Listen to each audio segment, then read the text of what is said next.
Hello, my beautiful people out there. How una say una good afternoon, good afternoon. So my people, today e get what I wan come tell una. One woman when he call me say Mrs. BB give this advice to our young people.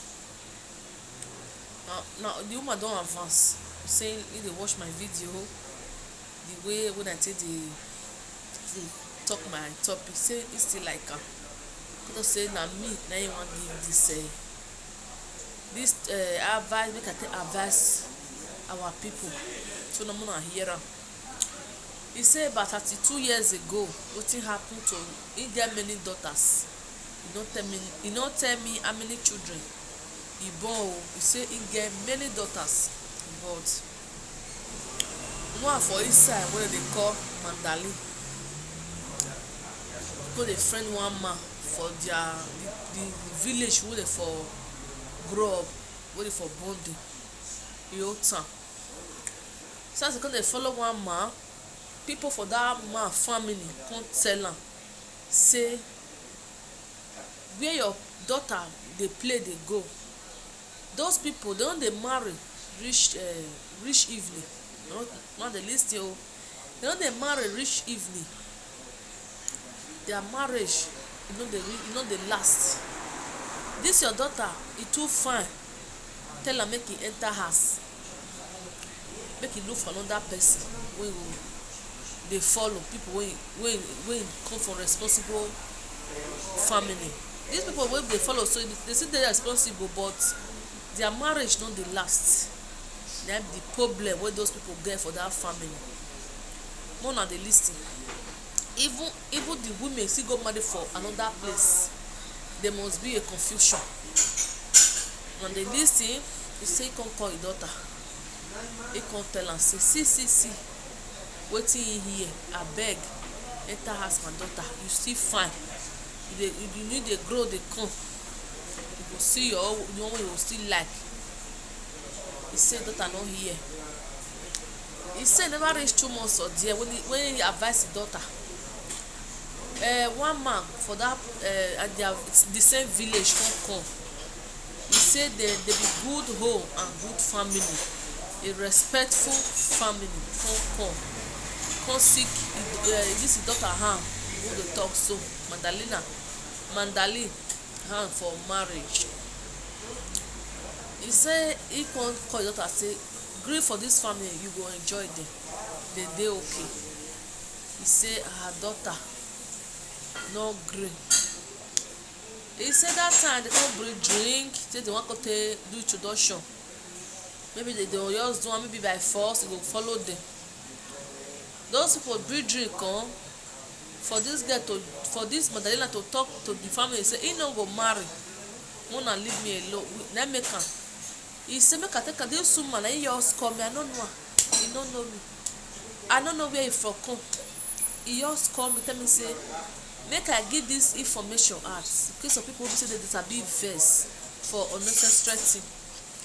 That vex now if e come dey destroy you tomorrow, what you use your hand take do? You dey hear me so?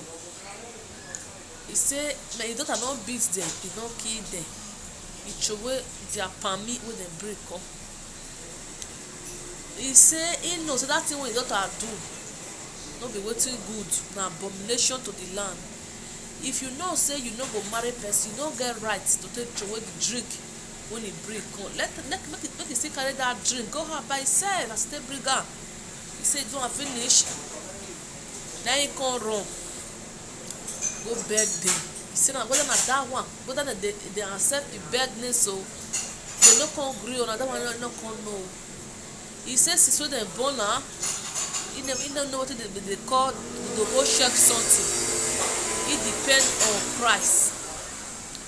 So he say since then na the daughter come born for that man wey be say he say make he no go, so their marriage no dey last, come born 2 children for am. He say the man no go marry herself. When things don dey better, the man remove am for him way, he marry another man, another woman. He say even that one come still finish, he come dey the only one come dey take care of the children, the 2 children. e say even sef e come see for that the same place, e come see get belle again for another e never reach 2 years. E come see remarry. Person wey still go marry na that one still get wife. Say na battle to battle. E say na battle.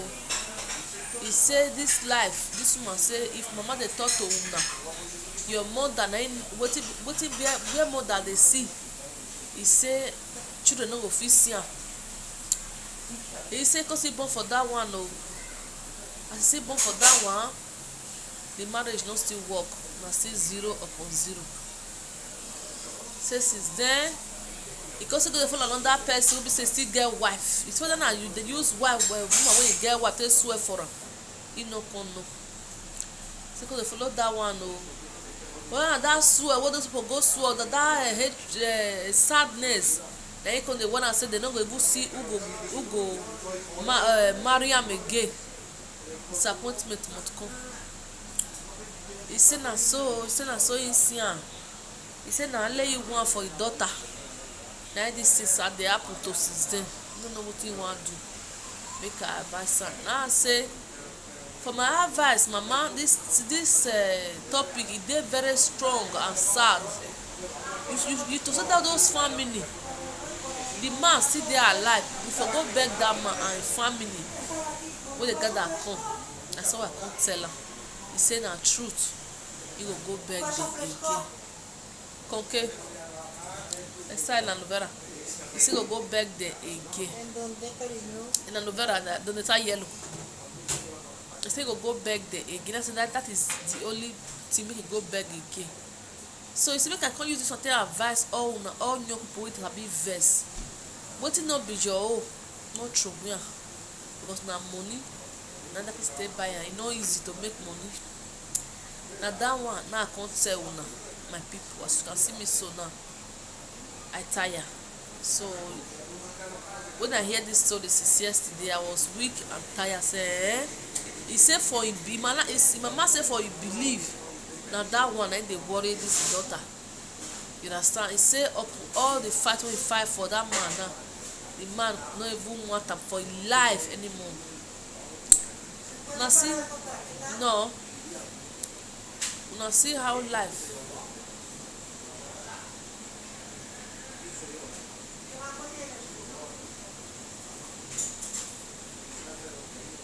Una see how life be, my people.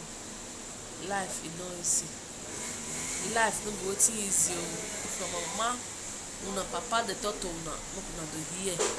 Now una man know house wey good for una village. Na him know the place wey no good. Na him know where una suppose to enter. So dey listen to my mother and father advice. That's all the advice reach, my people. Una take care o. Bye bye.